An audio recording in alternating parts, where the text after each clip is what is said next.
Hello friends, we have explained the chapter. Now let's move to the question answers. Let's see the first question. What was Sherlock doing when Watson arrived? जब doctor Watson आए तब Sherlock Holmes क्या कर रहे थे? Sherlock Holmes was lounging on the sofa when Watson arrived. जब Watson आए तब शर्लॉक होम्स है वो रिलैक्स हो रहे थे.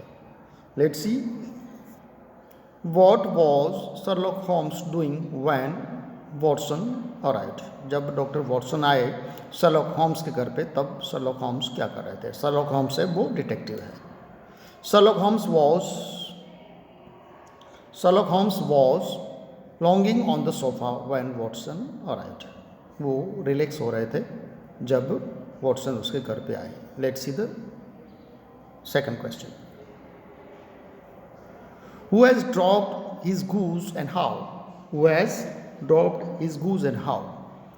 किसने और क्यों अपना गूस वहाँ पे छोड़ दिया? जो इंस्पेक्टर हैं, जो कमिश्नर है, उसके हाथ में आ गया जिसका नाम है पीटरसन. तो किसने छोड़ा और क्यों छोड़ा? अ tall man who walked with a limp. एक लंबा सा आदमी जो लंगड़ाते हुए चल रहा था. हैड टू ड्रॉप द गूज. उसको गूज वहाँ पे एक बर्ड होता है उसको वहाँ पे छोड़ना पड़ा था. A fight had broken out between him. तो जो आदमी जिसका नाम है मिस्टर हेनरी बेकर, जो बाद में पता चलता है, जो गूज के पैर में लिखी हुई जो टेप है उसमें लिखा होता है मिसेस हेनरी बेकर, उसका पति मिस्टर हेनरी बेकर, वो गूज लेके जा रहा था अपनी वाइफ को गिफ्ट देने के लिए. तभी गैंग ऑफ बॉयज़ है उसको छेड़ते हैं और वहाँ पे the fight had broken out. वहाँ पे फाइट चल जाती है. तब मिस्टर जो पुलिस वाला है वहाँ पे पहुँचता है. उसको देख के जो मिस्टर हेनरी बेकर है वो छोड़ के भाग जाता है और जो बॉयज़ है वो भी चले जाते हैं. So a tall man is who walked with a limp had to drop the goose. और fight had broken out between him and gang of boys. तो जो टॉल मैन था उसके साथ और बॉयज़ के गैंग ऑफ बॉयज़ के साथ झगड़ा हुआ. A stranger had smashed a window while trying to get rid of the gang. जो गैंग उस पर हमला कर रही थी उससे बचने के लिए वो ट्राई कर रहा था. तब विंडो में लगा और विंडो टूट गया. तो उसे डर लगा कि शायद पुलिस मुझे पकड़ लेगी. While trying to get rid of the gang of the boys. जब वो ट्राई कर रहा था, गेट रीड ऑफ मतलब मुक्ति प्राप्त करना, उससे बचना. व्हेन ही सॉ पुलिसमैन, ही मतलब मिस्टर हेनरी बेकर, जब वो जो पुलिस वाले को देखता है तो उसे पीटरसन को देख के वो डर के भाग जाता है और बॉयज़ भी भाग जाते हैं. When he saw a police officer he drop the goose and ran away. तो वो उसे देख के वहाँ से भाग जाता है. फिर से देखते हैं. Who has dropped his goose and how? किसने अपना गूज है छोड़ दिया और वहाँ से चला गया? तो जो आदमी था वो गूज लेके अपने कंधे पे लेके जा रहा था लंगड़ाता हुआ. और जब वो जा रहा था तब कुछ बॉयज़ हैं वो उस पर हमला करते हैं, झगड़ा होता है. और हेनरी बेकर है उससे बचने के लिए ट्राई करता है, उससे विंडो टूट जाती है. और तभी जो पुलिस वाला पीटरसन है वहाँ पे जाता है. तो ये हेनरी बेकर को डर लगता है तो वो गूस छोड़ के भाग जाता है. और एक लड़का था उसने उसको मारा था तो उसकी हेड भी वहाँ पे गिर गई थी. So who has dropped his goose and how? Tall man, tallest man who walked with a limp had to drop the goose. A fight had broken out between him and gang of boys. The stranger means Mr. Henry Baker had smashed the window while trying to get rid of the gang of the boys. When he saw a police officer, he dropped the goose and ran away. जो बचने के लिए प्रयत्न कर रहा था उसने police वाले को देखा तो वो अपना गूस भी छोड़ के वहाँ से भाग गया. Now let's see the next question. Question number third.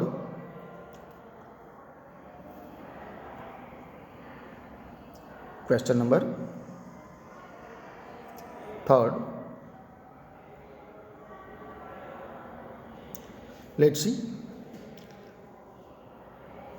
What did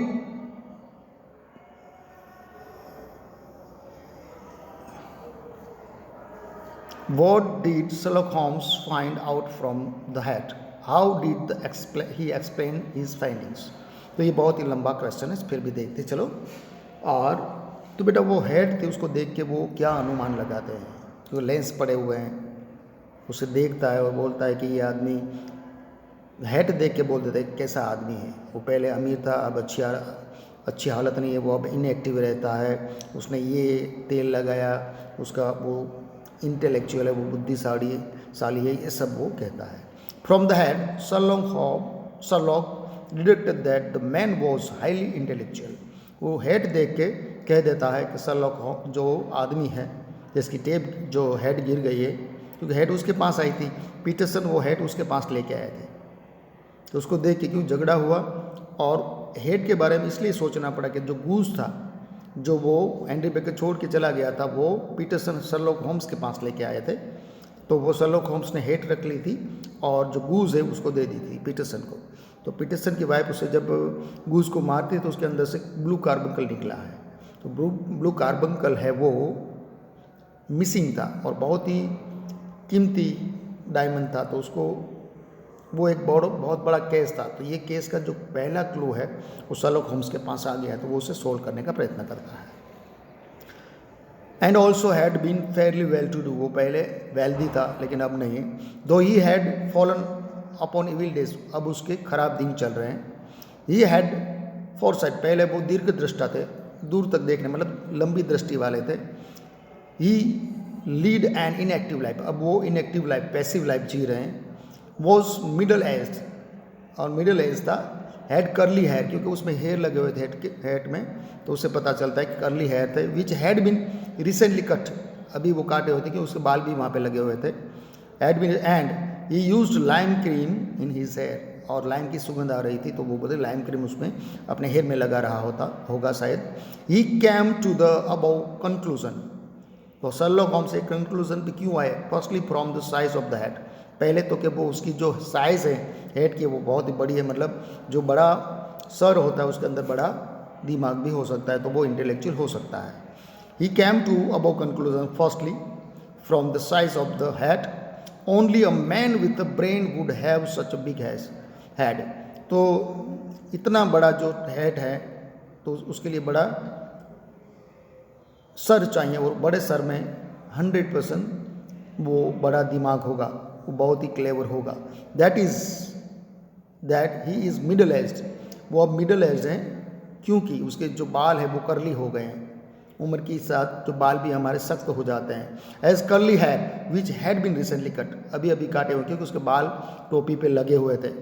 which had been recently cut, that can be non from close examination of head lining, उसके लाइनिंग देखते हैं तो पता चलता है काली काली हो गए हैं। It had several hair ends, वहाँ पे हेयर पड़े हुए हैं, कटे हुए। डिस्टिंक्ट स्मेल ऑफ लाइम, और उसमें से लाइम की सुगंध आ रही थी। Cream and thin layer of dust, और वहाँ पे डस्ट का लेयर था। Several hair ends, distinct smell of lime, cream and thin layer of dust that proved that, और वहाँ पे डस्ट लगी हुई थी जो उसके हेड में, ये प्रूव करता है दैट वॉजंट यूज्ड ऑफन, वो अपनी हेड को ज़्यादा यूज़ करता नहीं होगा शायद। एंड ऑनर रिमेन्स इंडोर्स, और जो हेड का जो मालिक है वो ज़्यादातर घर में ही रहता होगा, ये कंक्लूजन है। खाली हेड को देख के ये कह सकते हैं कि जो ये पहले वेल टू द मतलब वेल्दी था, अब वो पैसिव लाइफ जी रहा है, इंटेलेक्चुअल है क्योंकि उसकी हेड बहुत बड़ी है, और वो डॉक्टर वॉटसन को पहनाते तो वॉटसन को यहाँ तक पहुँच जाती हैं। वॉटसन को कहते हैं देखो आपको यहाँ तक पहुँच, मतलब आपका हेड बड़ा नहीं है। तो ये कंक्लूज़न, ये उसका ओपिनियन है, जो आदमी हेड भूल गया उसके बारे में। Let's move to the next question. Fourth one, what did mister Peterson wife find inside the goose, तो जब गूज मिला, जो गैंग्स ऑफ बॉयज़ और जो आदमी गूज लेके जा रहा था, वो दोनों के बीच में जब फाइट ब्रोक आउट, तो गूज और हेड वो हेनरी बेकर छोड़ के भाग गए थे। तो वो जो हेट है और गूज है वो लेके पीटरसन जो पुलिस वाला है वो शर्लॉक होम्स के पास आता है और शर्लॉक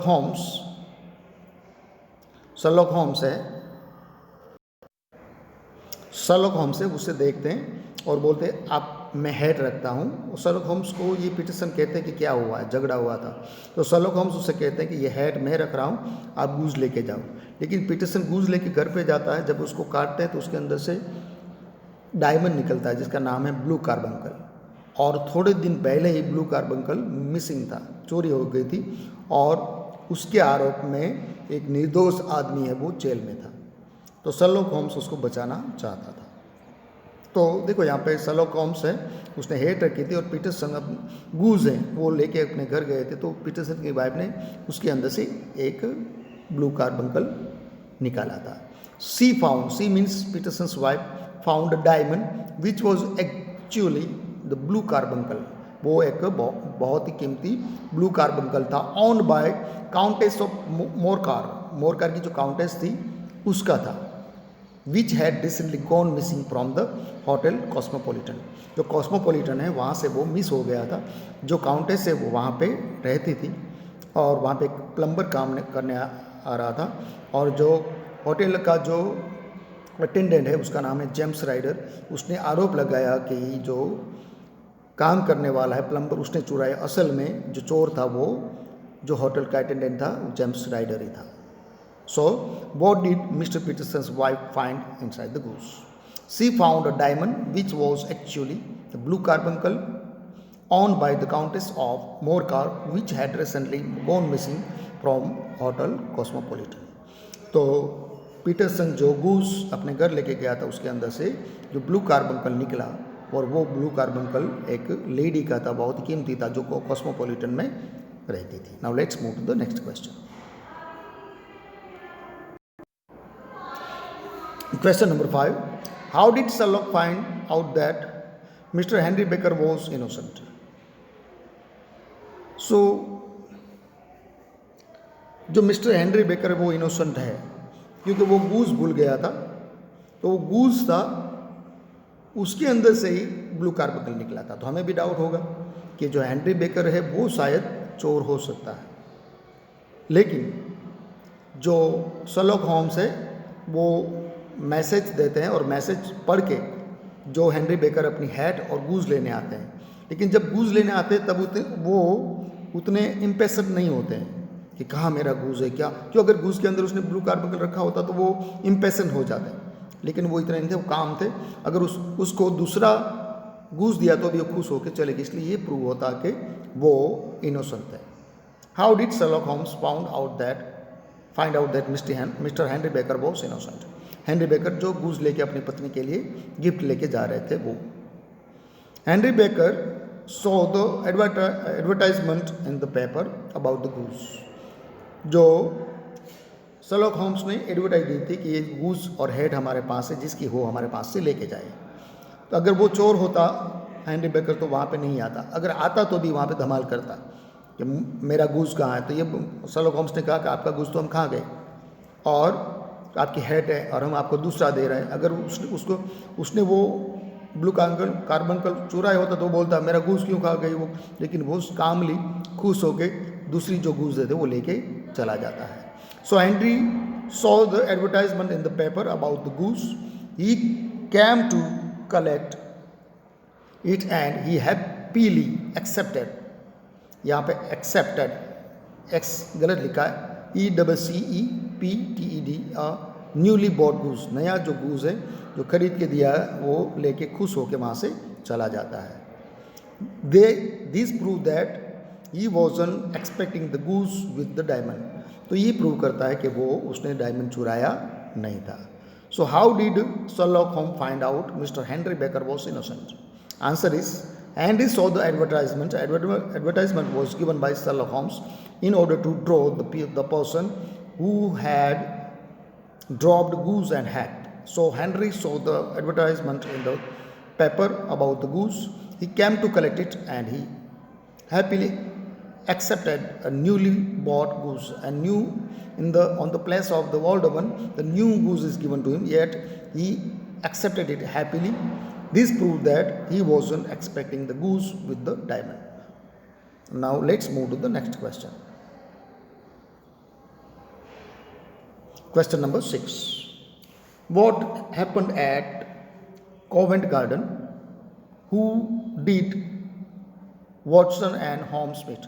तो बेटा बाद में जो शर्लॉक होम्स को पता चला कि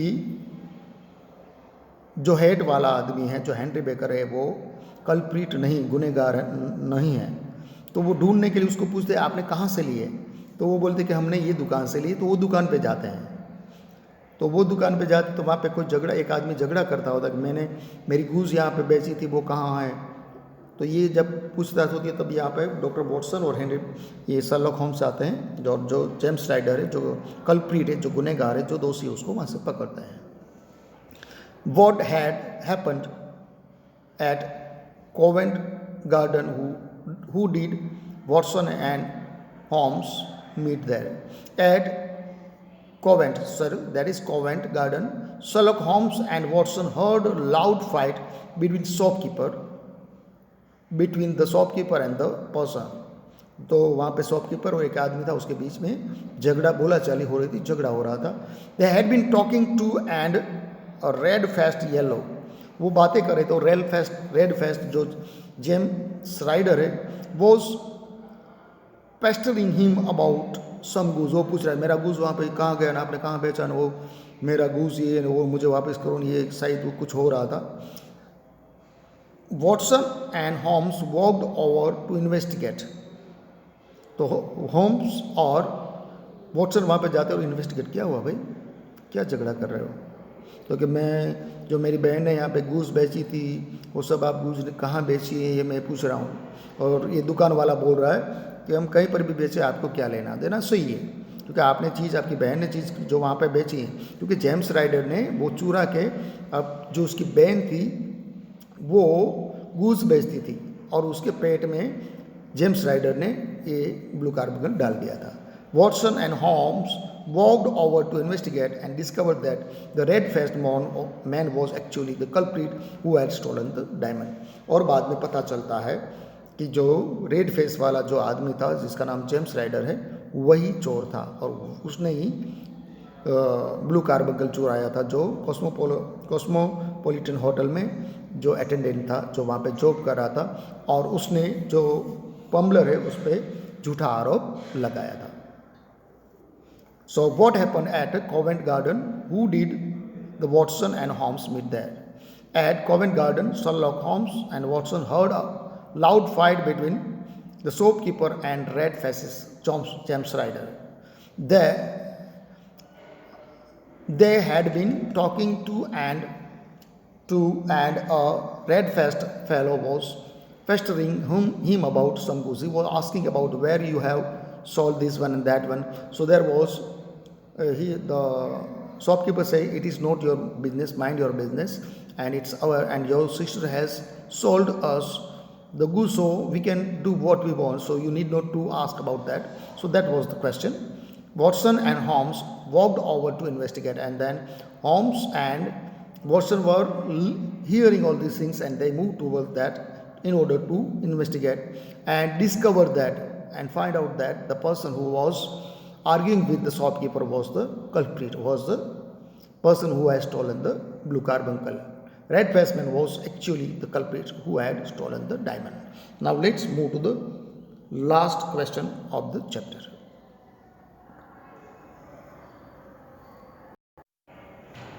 Last question, who was James Ryder? What had he done? देखो यही विलन है, और इनोसेंट जो है उसको उसने फंसा दिया था। तो James Ryder was head attendant of Cosmopolitan hotel, जो कॉस्मोपॉलिटन होटल है वहाँ पे वो जॉब कर रहा था। He had stolen the diamond from the countess room, जो काउंटेस जो लेडी थी उसके रूम में से उसने ये चुराया था, and hidden it in the throat of one of the geese, जो उसकी बहन जो गीज बेचने, मतलब गूस बेचने का धंधा करती थी, उसके घर पे गया था, और एक जो गूस था उसके गले में ये ब्लू कार्बंकल डाल दिया। लेकिन जब उसकी बहन आई तो हड़बड़ी में जो वो गूस था वो छूट गया, और दूसरा गूस, मतलब छूट गया बाद में, वो भूल के मारे दूसरा गूज पकड़ लेता है, वो घर पे लेके जाता है, लेकिन वो जब काटता है तो उसके अंदर से ब्लू कार्बंकल नहीं निकलता है। वो वापस अपने बहन पे के वहाँ पे आता है कि आपके गूज कहाँ है, तो उसने बोला मैंने तो बेच दिए। कहाँ बेचे, तो यहाँ पे। तो वहाँ पे वो जाता है, वो पूछताछ करता है, वहीं झगड़ा होता है और जेम्स राइडर है उसको शर्लॉक होम्स पकड़ लेता है। and had hidden it in the throat of one of the geese in his sister's arm। तो उसकी जो बहन के जो गीज थे उसके वन ऑफ द गीज के गले में, उसके पेट में उसने डाल दिया था। However, before he could get it back, she had sold off all the geese। लेकिन जब उसको वो गूज लेने जाता है, बाय मिस्टेक दूसरा लेके गया था, वापस जाता है तो उसकी बहन ने सब गूज बेच दिए थे। तो वो पछताता है कि मैंने इतना बड़ा साहस किया और गूज है जिसके अंदर मैंने थ्रोट रखा था, बाय मिस्टेक मैंने दूसरा ले लिया। और जब वो दुकान पे जाके झगड़ा करता है तब शर्लॉक होम्स उसे पकड़ लेता है। So this is he was the villain of the story. So let's see who was James Ryder and what had he done. So James Ryder was the head attendant of the Cosmopolitan Hotel, and he accused the plumber who had come to there. He had stolen the diamond, and he is the villain. He had stolen the diamond from the countess' room and had hidden it in the throat of the goose, one of the geese, in his sister's home. However, before he could get it back, she had sold off all the geese. तो जो Cosmopolitan hotel में जब वो job कर रहा था तो जो वहाँ पे काउंटेस थी उसका जो ब्लू कार्बंकल उसने चुराया, और चुराने के बाद वो तुरंत ही अपनी बहन के घर पे गया जो गीज मतलब बर्ड बेच रही थी, गूस। तो वो एक गूस को पकड़ के उसके मुंह में जब डाल रहा था ब्लू कार्बंकल, तो उसकी बहन आ गई, तो हड़बड़ी के मारे वो गूस छूट गया। और बाद में उसको लगा कि ये गूस है, तो वो गूस की जगह दूसरा गूस पकड़ लेता है और घर पे जाता है, और घर पे जाके उसको काटता है, उसमें देखता है तो उसके अंदर से ब्लू कार्बंकल निकलता नहीं है। तो वो वापस आता है अपने बहन के पास और उसको बहन को पूछता है कि वो गूस कहाँ गया, तो उसकी बहन बोलती है कि मैंने बेच दिए कि ये दुकान पे। तो वो दुकान पे जाता है और वहाँ पे वो पूछताछ करता है कि मेरी बहन ने आपको गीस बेचे, वो कहाँ है। तो दुकान वाला बोलता है वो हम कहीं पर भी बेचे, आपको क्या, आपकी बहन ने तो हमें बेच दिया था। तब ये माथाकूट होती है कि जब आर्ग्यूमेंट होती है तब शर्लॉक होम्स और डॉक्टर वॉटसन वहाँ पे जाते हैं और बीच में इन्वेस्टिगेट करते हैं। तब पता चलता है जेम्स राइडर का कि जेम्स राइडर ने ही वो चुराया था और जो जेल में थे वो निर्दोष हैं, और ऐसे जेम्स राइडर है विलन पकड़ा जाता है। This is the and. लेकिन एंड में भी जेम्स राइडर को सज़ा नहीं होती। वो बोलता है कि मैं गरीब हूँ, मेरी माँ बाप अकेले हैं, तो उसको देश के बाहर भेज देते, लेकिन उसको कोई सज़ा करते नहीं है। So this is the end of the story. I hope interest you have got this and you will try to learn it and you will try to give the unit 2 with great enthusiasm and you will get good marks. Thank you very much. Question answers have been completed and our syllabus also has been completed. मैं आशा रखता हूँ कि आप अच्छी मेहनत करोगे और मेहनत करके अच्छे मार्क्स लाने का प्रयत्न करोगे। तो आप अच्छी तरह से मेहनत करो, और ये बहुत ही इंटरेस्टिंग स्टोरी, एक दो बार पढ़ोगे तो आपको समझ में आ जाएगा। और जो डिटेक्टिव स्टोरीज़ है डिटेक्टिव की, वो आपको शायद पसंद आएगी। और मैंने भी डीपली ये आपको समझाया। अगर फिर भी आपको कोई डाउट है तो आप मुझे कभी भी कॉल कर सकते हो। Okay, so thank you and keep learning the same. Thank you very much.